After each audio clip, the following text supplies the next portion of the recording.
Guys, I wanted to explain real quick what this machine is. It's a vacuum cast machine we use when casting jewelry. It is very important to get a good vacuum when casting. And what I mean, when this makes 25 or better, that's a good vacuum for casting. This machine used to struggle to even make it to 25. And I decided to try the TRIBO-MAX because it did so well in both of my vehicles. I noticed the difference, and it just made sense to give it a try in this application. That's what it sounds like before.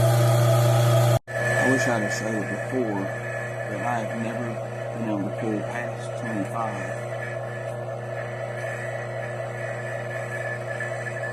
Now it is.